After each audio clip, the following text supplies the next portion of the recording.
Alright people, good day. This section of the program we're talking about the E's, the 4 E's, alright? And he's gonna explain that. And also the 5th E. So remember to hit the like button, share the live with 10 people. You are the engine that fuels the success of this platform, ladies and gentlemen. Thank you very much. If you want to donate, you have the PayPal. Every Jamaican have PayPal. They all on there on TikTok. Don't ramp with me. You understand? So if you don't want to bless up the platform, I'm going to bless up the platform through PayPal. The link is there. The PayPal is BOLO 876J. Alright? Big up on yourself. Anyway, Cash App also is available on the Zelle for people when they're overseas. Alright? That is it. Let's continue. Let's go into the content, ladies and gentlemen. Development. That's right. Mr. Speaker, our spokesman on finance last Thursday spoke to our 4 E's strategy. The 4 E's being efficiency, education, energy, and emerging industries to drive inclusive and sustainable growth. As leader of the opposition, that is, who is preparing to assume government, it falls to me. It falls to me to set the tone of our upcoming leadership. There is a spiritual and ethical dimension to this. A 5th E on which our growth agenda is founded. And that is ethics.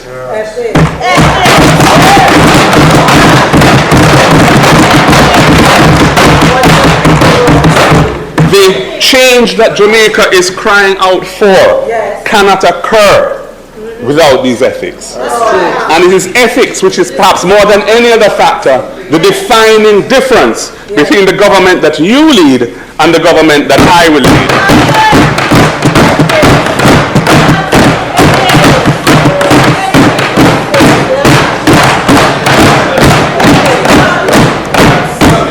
Mr. Speaker, in this budget debate, and as the country moves towards the general elections, many proposals and promises will be made addressing matters of national importance, addressing the issues of growth, governance, education, crime, employment, social issues, etc. The achievement of our goals depends on human effort and human cooperation, built on our relationship with Almighty God. Amen.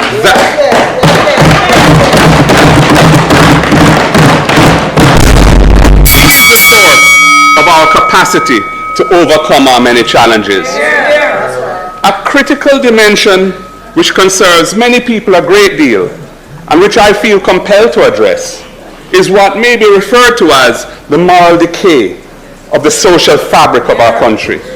It is manifested in the lack of respect and care in how we treat each other, the callousness of behavior we see around us every day, and the corruption that has taken over the affairs of the nation.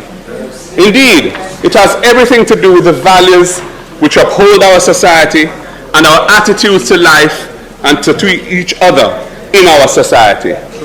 Mr. Speaker, former Prime Minister P.J. Patterson tried with a values and attitudes program, but unfortunately, it was sacrificed on the altar of partisan politics. And I believe former Prime Minister Bruce Golding has acknowledged his regret about that.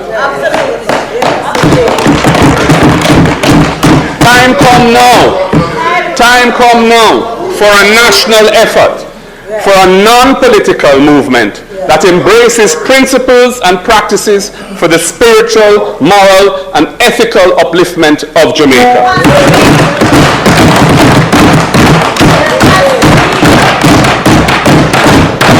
Mr. Speaker, the next PNP government is committed to such a process. We do not propose that it be led by us as politicians, as experience has taught that with that approach it would likely not get off the ground. But it will be supported, facilitated and championed by the next PNP government.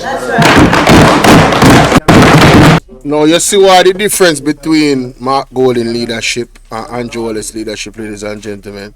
This man is alright with leaving it with the people. Leaving power to the people. He doesn't want power per se. He wants to give the power to the people. Andrew Holness government want to keep the power and manage the power. And that is the real difference between these two leaderships. And it tells you everything you need to know. Our vision is that this movement will be led by spiritual and civic leaders who have the reputation, credibility, commitment, and desire to do so.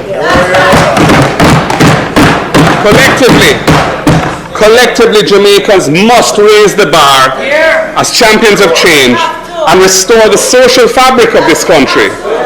If we can do that, and I believe we will, it will make it so much easier to overcome all our challenges and achieve our economic and social goals.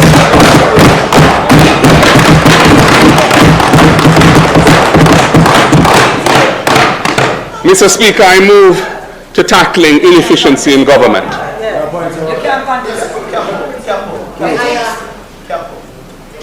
Mr. Speaker, businesses in Jamaica continue to struggle due to structural barriers that limit their ability to grow, innovate, and compete in a global trading environment. Jamaica's bureaucracy continues to labor under procedures and rules, many of which are no longer fit for purpose.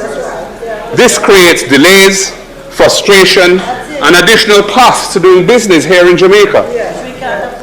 The bureaucracy must be reformed to help our economy move forward efficiently, rather than being a drag on productivity and competitiveness. That's right.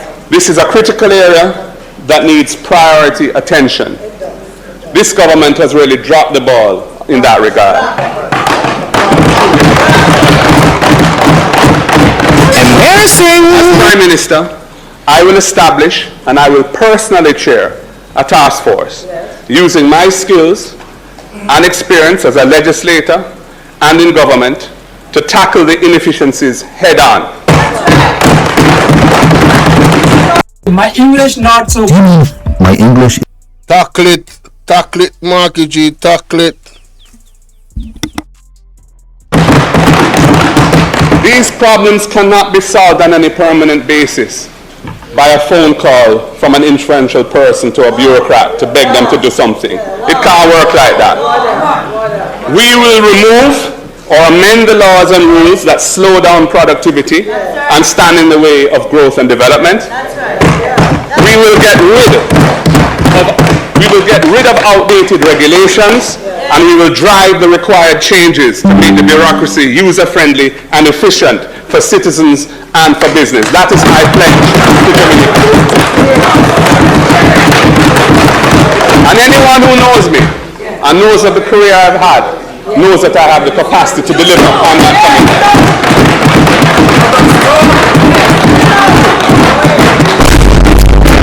Mr. Speaker, the education system, our second E.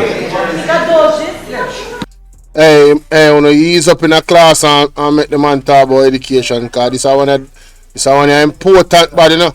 The education system, our second E, is the center of our strategy. And I have said this consistently every year. The system is failing to provide consistent standards of performance across our schools. While there are some institutions of excellence in Jamaica, in which we are all very proud, over 30% of our children entering secondary school from primary school are unable to read and write or to do basic arithmetic. This flows into secondary schools and the performance there, where less than 20% of students leave with the minimum acceptable outcome of 5 subjects, including English and Maths. Mr. Speaker, this cannot be allowed to continue. The next PNP government will prioritize raising standards at the early childhood and primary levels by addressing the needs of children from birth onwards. This will mean making investments with the goal that our children entering secondary school are indeed able to read, write, and do basic arithmetic and think critically.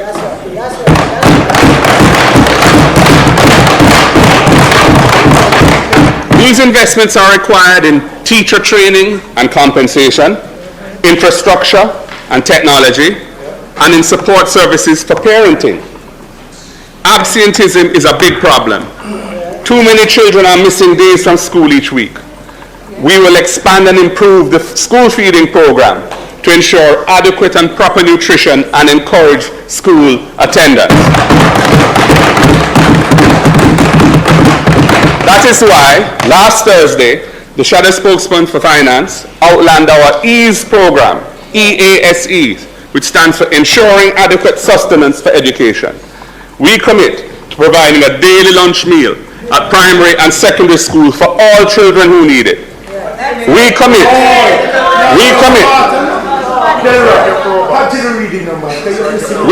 to extending this to a daily breakfast thereafter as the fiscal situation improves. This will help us to ease the financial burden on parents and guardians. We are championing change by cushioning the cost of living crisis for the most vulnerable in the society.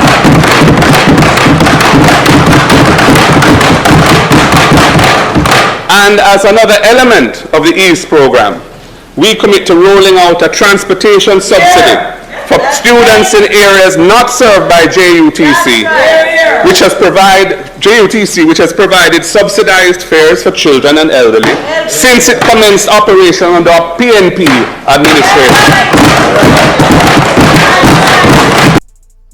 Talk to me nice, no man. People in a rural area, them when we say, yo, we don't know no bus system. JUTC, the plan for JUTC, if you bring you them that good one them that is not near JUTC. So it's a good look. That's a good idea. And the food and thing for the youth, them breakfast plan. Love it. Love it.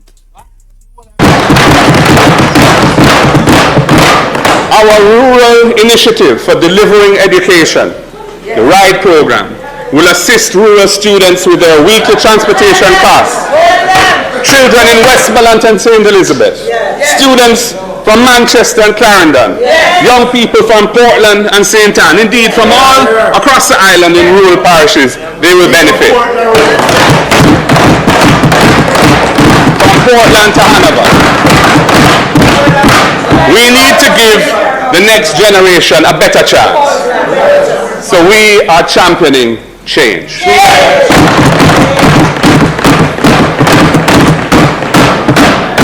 Mr. Speaker, my understanding is that the existing arrangements on the path in relation to transportation target only 7,500 students.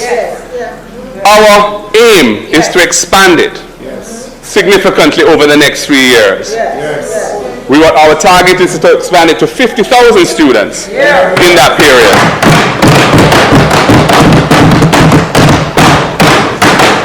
We will deliver the program by leveraging technology, ensuring accountability and transparency.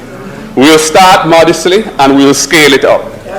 We will partner with the schools, licensed transport operators and service stations to deliver the RIDE program via a cash-free system.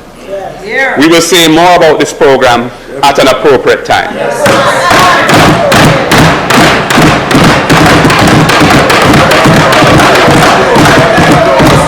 Mr. Speaker, they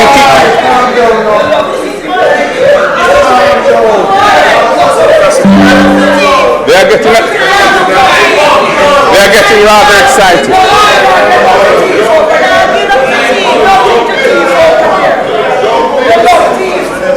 Nothing to thief over here. Tell them, mommy. Nothing to thief over here. You know how much money they are about our education system. Nothing to thief over here. Criminal.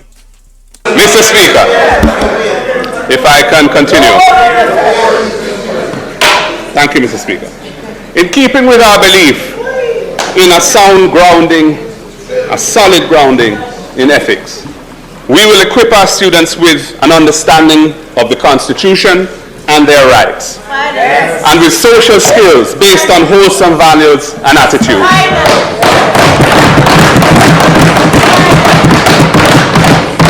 A start has been made, but there is more to be done. We will deepen and entrench civics education as a core subject in the national curriculum. We will build the teachings of the Right Excellent Marcus Messiah Garvey into the school curriculum. We will do so at all levels on an age-appropriate basis to encourage self-belief, personal responsibility, and self-actualization in our nation's youth. Now, ladies and gentlemen, you see this part. Ladies and gentlemen, you see this part, it really touched me because you talk about Marcus Garvey. I've been a champion in terms of Marcus Garvey becoming an integral part of our education system. His philosophy, his teachings, values and opinions, politically, everything I think should be taught to our kids. And I'm very... how comes a master marker they want to come up with the idea, yeah? How comes under his leadership this is being championed? The man of them claims they are British and white. Why none of the black man them? Why Delroy Chuck? You know Delroy Chuck? Why Desmond Mackenzie? Why none of them black man them over this upon the JLP never push this? Why Andrew Holness never push Marcus Garvey and I teach? Because them people don't care about education. I destroy with education system over years. Pay money I get misappropriated and can't balance out, sheet can't balance out. You understand? Mr. Speaker, ethics must be central to the development of our nation. Mr. Speaker, the funding to support children with special needs is woefully inadequate. We really see the need to address this matter, and we will provide resources to place emphasis on the diagnosis of learning disabilities and to strengthen shadow support for children who need it and other measures to support the education of children with special needs and their families.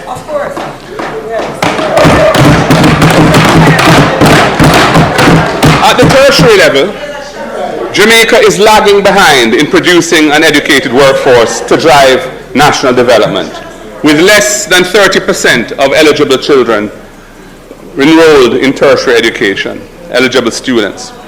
We will provide one full scholarship for a university degree per family. This will provide an avenue of social mobility for each family and encourage broader participation in tertiary education in Jamaica.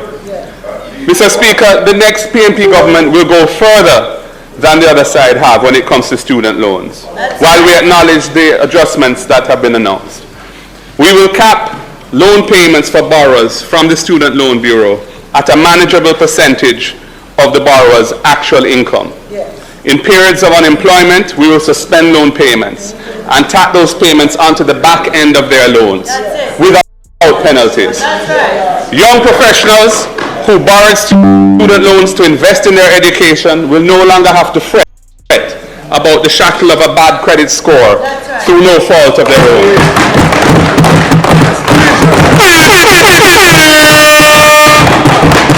And we acknowledge that a number of our students faced with the job market that now exists.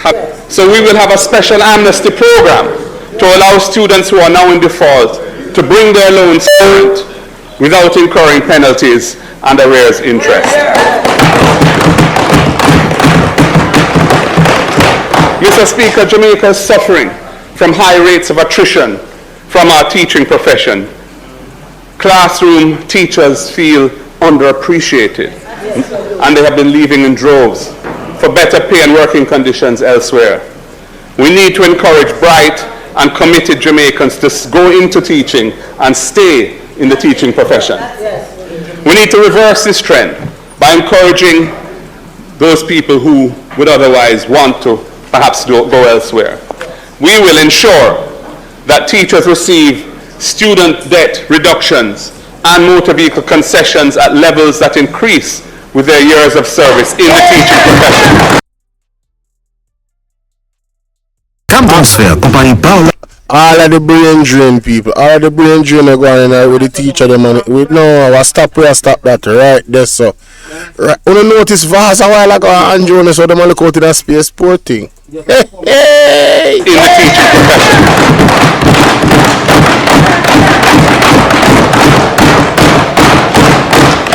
We will ensure that teachers benefit from enhanced access to NHT loans and are given priority in housing allocations in NHT finance schemes. We will remove all taxes on laptops and tablets for students and teachers.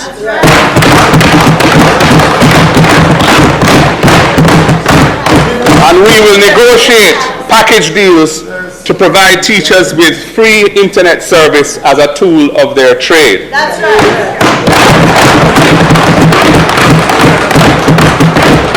Mr. Speaker, we have to be flexible, we have to be innovative, and we have to take the necessary steps to ensure that the teachers of this country stay in Jamaica and help to build our nation. And what is happening now cannot be allowed to continue. Oh, you mean, my lord? Mr. Speaker, data shows that the productivity of the Jamaican economy has been in long-term. How does Most of our employed workforce are low-paying jobs. 60% of our workforce have no formal certification. 75% of and 55% employed women, averaging or thereabouts. We need to reduce the number of Jamaicans who do not hold certification of employed. Move all in housing without incurring penalties and arrears interest. Sorry about that, guys. Mr. Speaker, Jamaica is suffering from high rates of attrition from our teaching profession. Classroom teachers feel underappreciated and they have been leaving in droves for better pay and working conditions elsewhere. We need to encourage bright and committed Jamaicans to go into teaching and stay in the teaching profession. We need to reverse this trend by encouraging those people who would otherwise want to perhaps go elsewhere. We will ensure that teachers receive student debt reductions and motor vehicle concessions at levels that increase with their years of service in the teaching profession.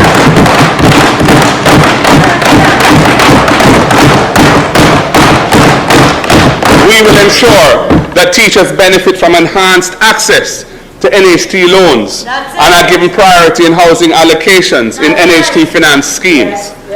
We will remove all taxes on laptops and tablets for students and teachers.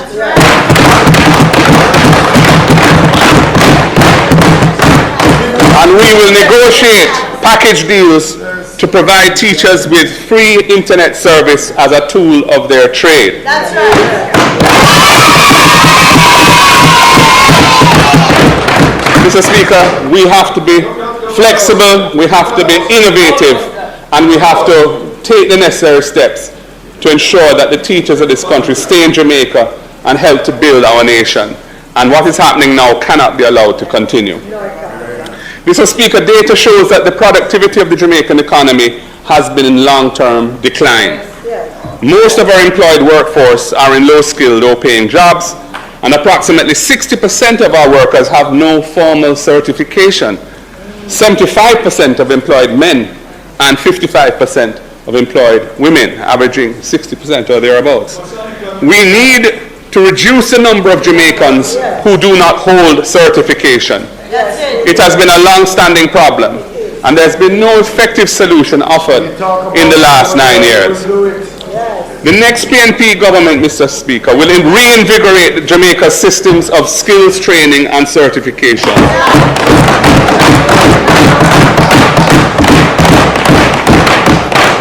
That will help our national productivity to increase dramatically so that we can attract investment in high value-added industries that provide well-paying jobs for our people globally.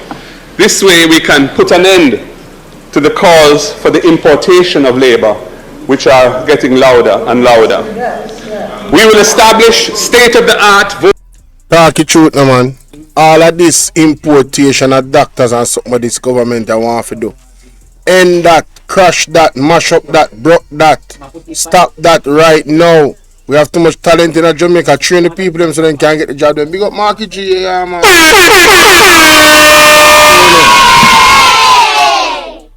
Are getting louder and louder.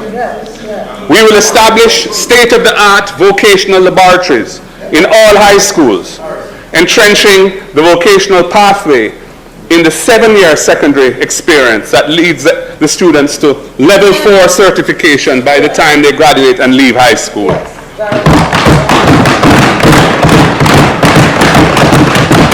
We will revitalize and repurpose HART so that it provides the training opportunities needed to build a fit-for-purpose workforce that is geared to meet the evolving needs of the 21st century economy. And Mr. Speaker, we also recognize the benefits of training in the private sector. The private sector training typically is more geared towards the actual knowledge and skills which businesses need to compete and expand. There's tremendous value in that. The competitiveness of our economy will therefore benefit from a significant expansion of the investment in training at the firm level. We will use HART resources to incentivize businesses to invest in training. We will match dollar for dollar the amount that a business spends on training so that we can expand the productivity and efficiency of Jamaica's workforce.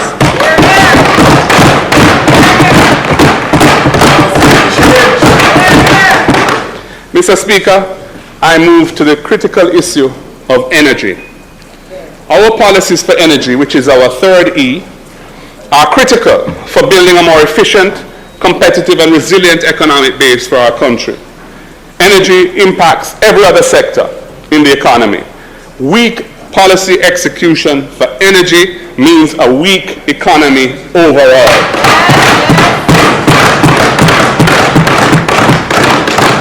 Electricity prices in Jamaica are also way too high, undermining the competitiveness of our economy and hurting consumers. When we left office in 2016, the cost of electricity per kilowatt hour was 26 US cents. It is now over 40 US cents. The price of electricity has just about doubled under this government. And the electricity license held by Jamaica Public Service Company comes to an end in 2027. The initiation of related negotiations must commence this year, and we expect in due course to be leading those negotiations.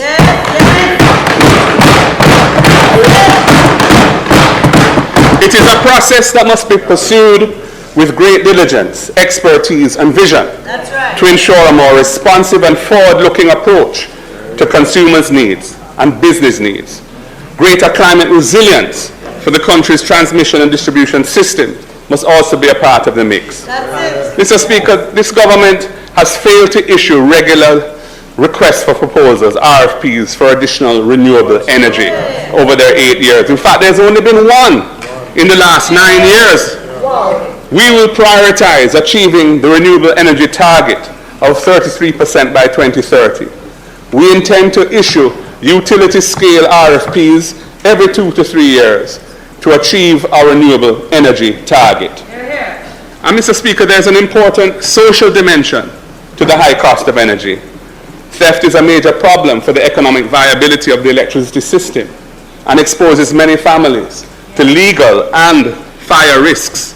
For some time now, including in my budget presentation a year ago, I called for the government to get behind a massive drive to assist informal consumers of electricity to get regularized and become lawful customers of JPS. In 2014, when we were in office, we did a pilot in several communities, and I urged the government to re-examine the outcomes of that pilot so that as many people as possible can become lawful customers on the grid.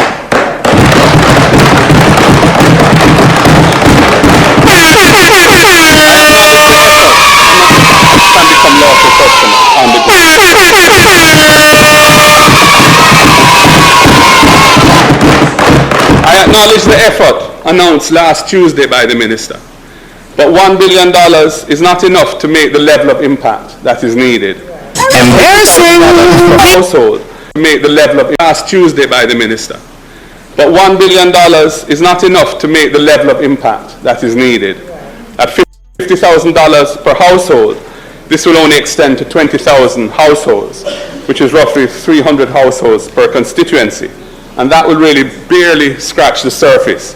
The survey of living conditions indicates that there are 1 million households in Jamaica, but there are only approximately 700,000 residential customers on the grid, meaning that the need probably extends to around 300,000 households.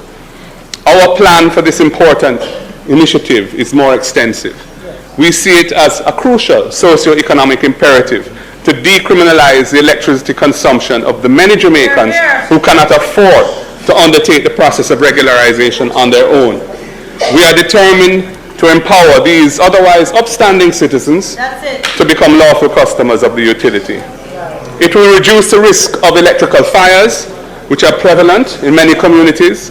It will provide a recognized proof of address to open bank accounts and for other processes of inclusion in society, and it will reduce the losses that push up the price of electricity for Jamaica's other customer base. Invest in an electricity empowerment program.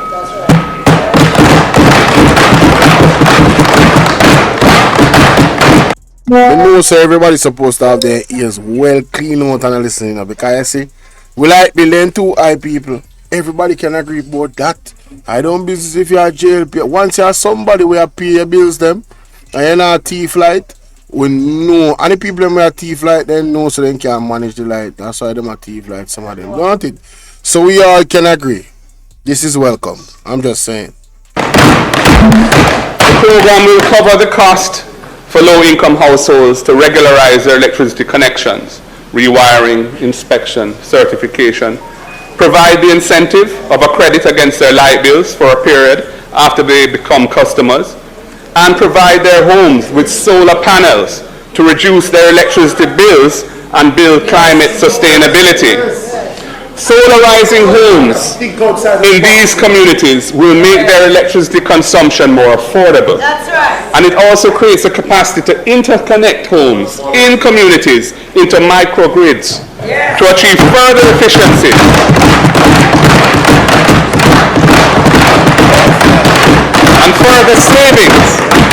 And further savings for residents, as has been done successfully in other countries such as Bangladesh. Mr. Speaker, reducing prices, increasing access with dignity, and improving efficiencies, that's the way that we will champion positive change in energy. You can't tell me, say, I don't love the energy planning of people. Talk truth, man. Talk truth, no people. Tell me truth, people. Energy plan loud. Talk truth.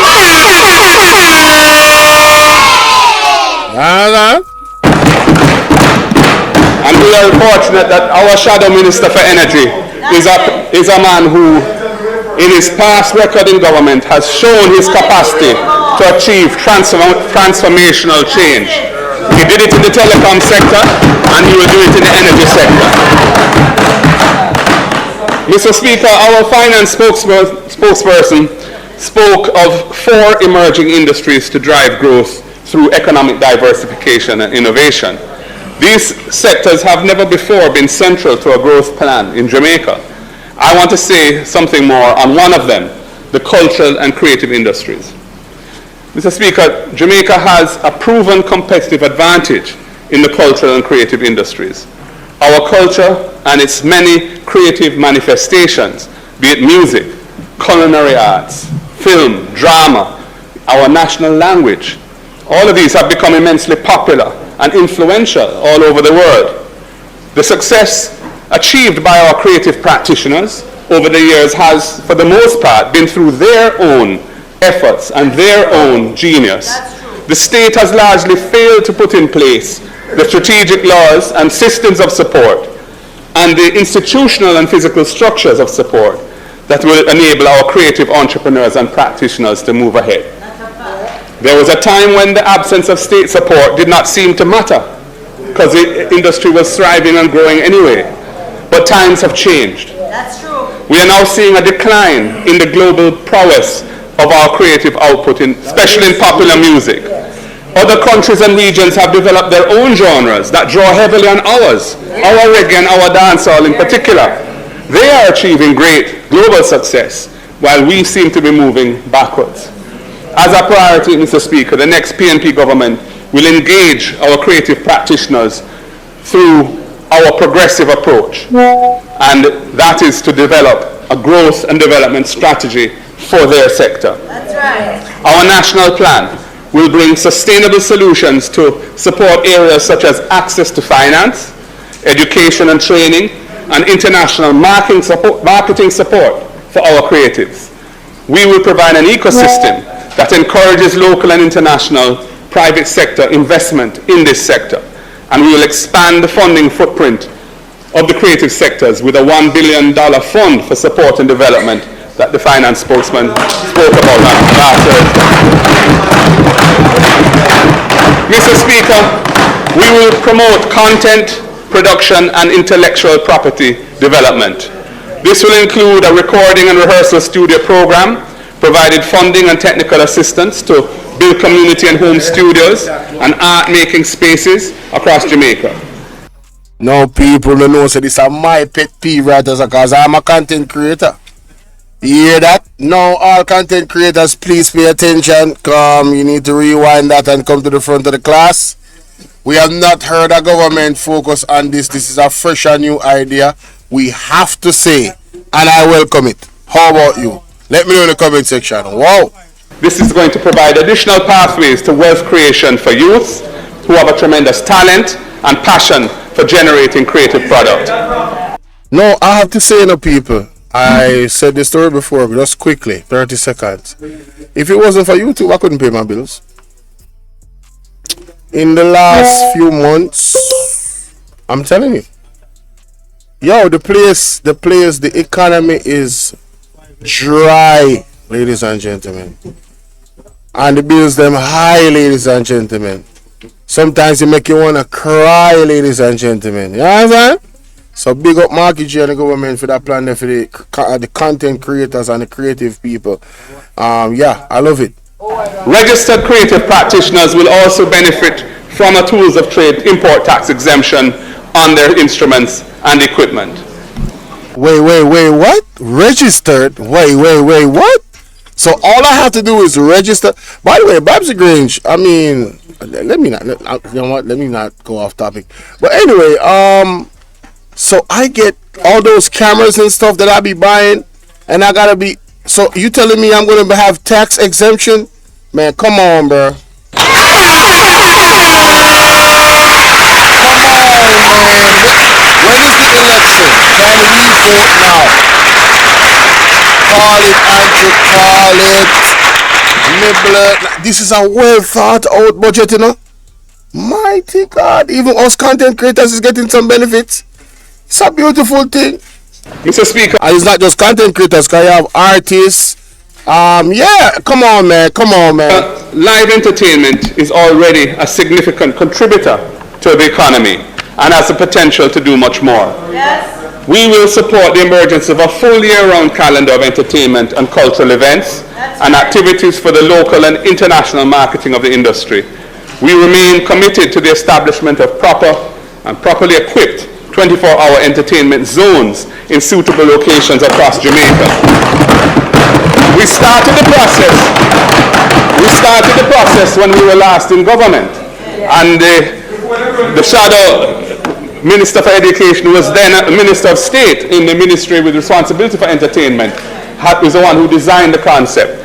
It has floundered under this government until very recently we've seen some action. Unfortunately, some environmental issues and so on seem to have been overlooked, and planning issues, but we intend to push this area more seriously. Mr. Speaker, we are disappointed with the very slow pace of disbursement to film projects from the funding that was provided in last year's budget to support film production. Not one, I'm told, not one of the 400 applicants has yet received any funds from this announcement that was made a year ago. Jamaica clearly has capacity to grow as a destination for international film production, but there needs to be an ecosystem that can support it. The applicable tax rules, the processes for the seamless and low-cost importation and re-export of required film production inputs like equipment and props and costumes, all these need to be put on a clear and investment-friendly footing. The bureaucracy is getting in the way of the film industry. We will change that.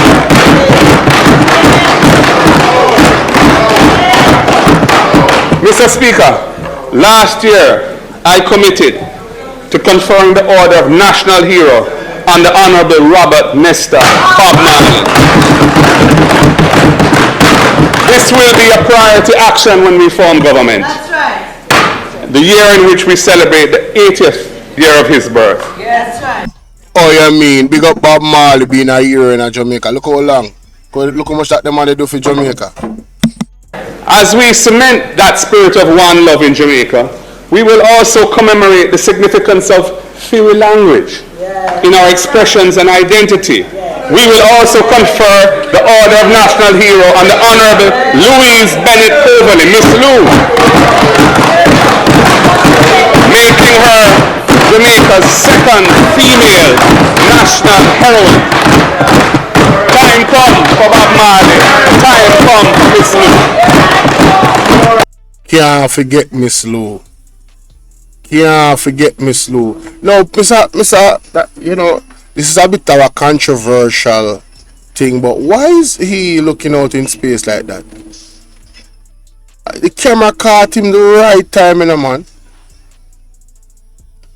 I understand his skill set where energy is concerned, but is there? Are the rumors true? Is this? Cause you know you're only as strong as your weakest link, you know. And when I say weakest link, I'm talking about unity and buying into Mark Golden being the leader of the party. There has been whispers. My heart is heavy. Hopefully the Lord shall work it out and reveal all things. Let's continue.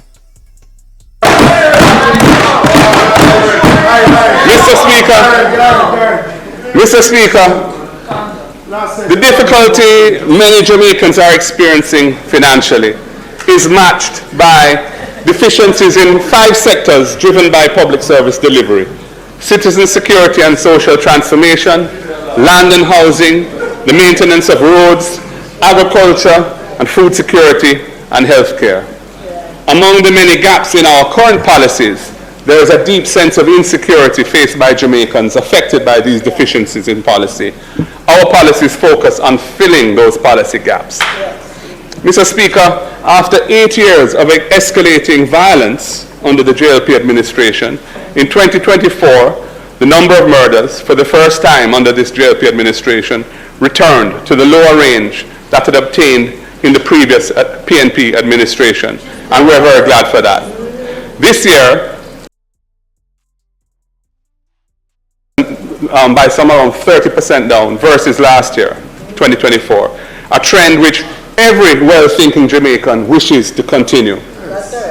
Mr. Speaker, this reduction is a testament to the effectiveness of targeted policing strategies in replacement of the ineffective states of emergency that were previously employed by the Holness administration. What a ugly man. Huh? You must sleep through this budget debate too. Hey, me say you can see sin pan this man here, man. Always strong, man. You can see sin pan him, man. You think Father God asleep? You will look a bit.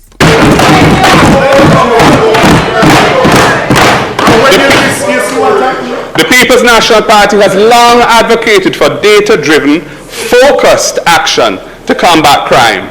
That's right. Our stance has been validated by the recent successes from the security forces' adoption of these strategies. This progress, though overdue, offers hope for a safer Jamaica. Mr. Speaker, the PNP's principal stance against what we believe on legal advice to have been the serial and routine use of unconstitutional and ineffective states of emergency has been vindicated by the decline in murder. Since we stopped supporting the 90-day extensions, our resolution on this matter, our resolve, together with the various court challenges by us and others, have curtailed the use of SOEs that have been widespread from 2017 through 2023. Too much state of emergency. Them no work. You need a real crime plan. Understand? That is it. The few declarations of states of emergency in 2024 and 2025 have been short-lived and merely performative. Mr. Speaker, this constitutes a time when an opposition, through its lack of support for the SOE extensions in Parliament and its challenge in court, has changed policy to ensure a more effective, just and better outcome for the people.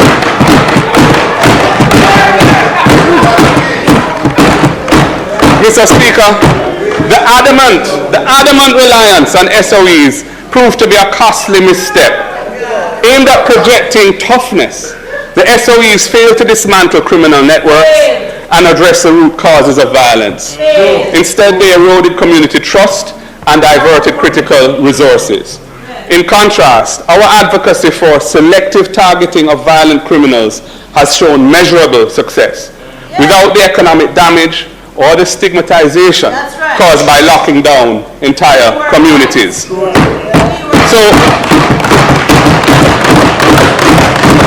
Mr. Speaker, while we welcome this decline in murders in recent times, the Holness administration must be held accountable for the 8 years when they stubbornly refused to abandon that SOE policy,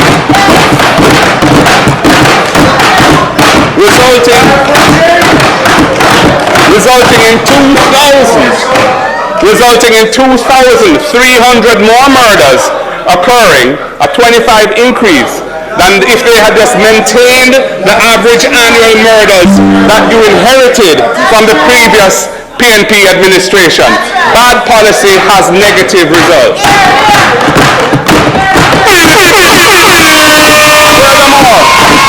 Furthermore, Mr. Speaker, this Prime Minister holds the dubious distinction that more Jamaicans have been murdered under his leadership as Prime Minister in 2 terms than under any 2 terms by a previous Prime Minister. That is a record. Mr. Are encouraging, and it is critical to assess the 8 preceding years of stagnation and missed opportunities in crime reduction. Under our administration... No, I have to pause right here, so. The labor right them. And the people them like to talk about people that spread misinformation. You need to look on that chart here and look on the amount of killings that go on since the JLP they in a power. Because I'm tired to hear them talk about so them are do the best thing and this and this and that. What are the numbers saying? People lie now. You see numbers do not lie. All this man do is come in a parliament, come on TV and tell people lie about different things. Look on the chart, see there? Look how much people dead under them watch.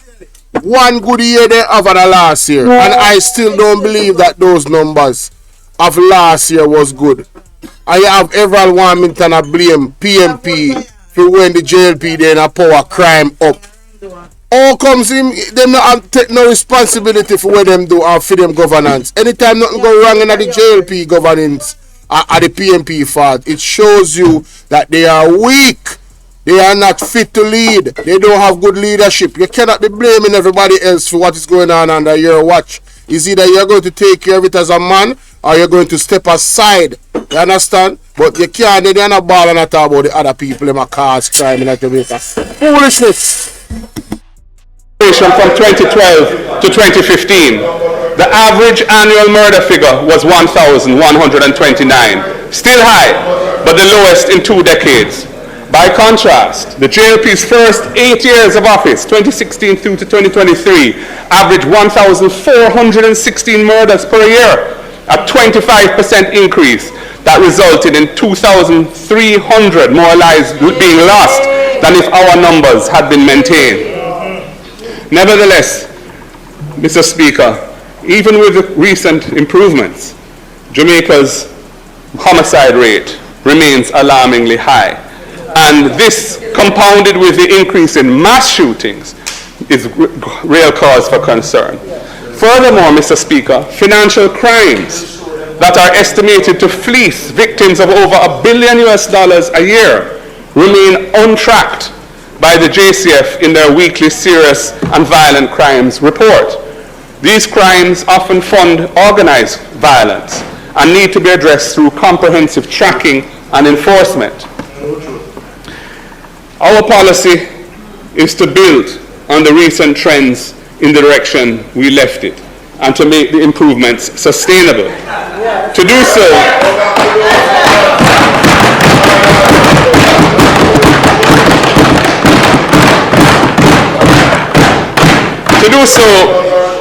we cannot only rely on hard policing. A balanced approach is needed to tackle the root causes of crime. Mr. Speaker, the adoption of a public health approach to violence prevention, as seen in the private sector's Project STAR, aligns with the PNP's earlier initiative, which we called Unite for Change. This model treats violence similarly to a contagious disease and addresses root causes such as poverty, poor socialization, unemployment, and inadequate education. Jamaica has an opportunity to re-embrace this model and lead by example. To solidify the recent gains, Mr. Speaker, we must adopt a comprehensive, holistic approach to crime reduction. We will target interventions on the small percentage of people and places which are responsible for most of the violence. This includes enacting legislation along the lines that we proposed in 2023 for a court-supervised process of pre-charge detention of serious criminals on whom there is credible intelligence. This will facilitate... Keyword is credible. Credible intelligence. And frame without violating constitutional rights.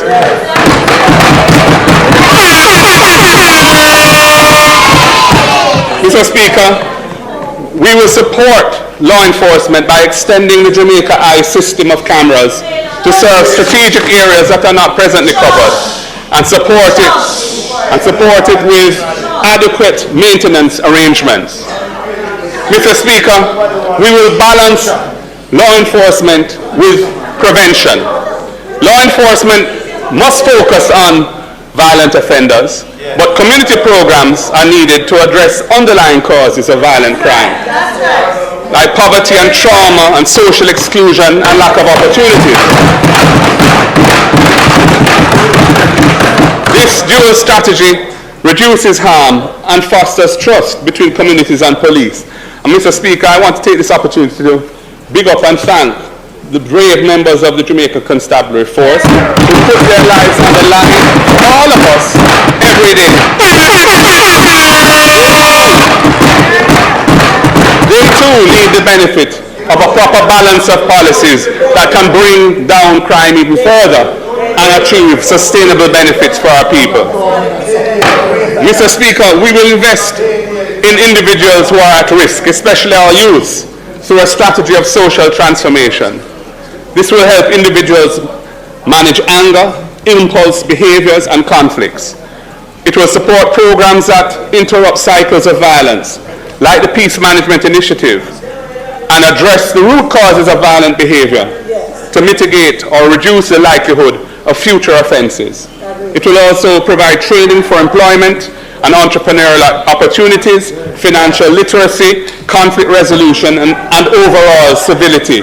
We have to get into the lives of those who are at risk of going down the wrong pathway and take them off of the wrong pathway and put them on the pathway to productive citizenship. And Mr. Speaker, we rely on data and evidence, using rigorous data analysis to guide policy decisions, to assess the effectiveness of our programs, and to ensure that resources are allocated efficiently.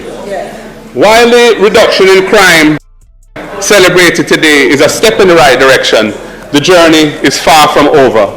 Enforcement alone is not enough. Jamaica has to address the underlying conditions that perpetuate violence. By building peace, law, and order from the ground up, the nation can pave the way for a brighter and safer future.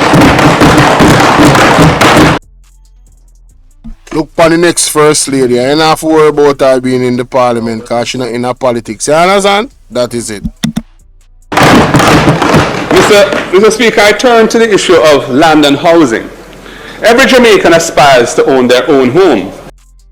Now, this part right here, so I have to do a reaction to this specifically by itself. And plus, the reaction I got to 55 minutes. So, people, tell me what you think from there. And we'll go to the housing in the next video. See? Big up on yourself. See?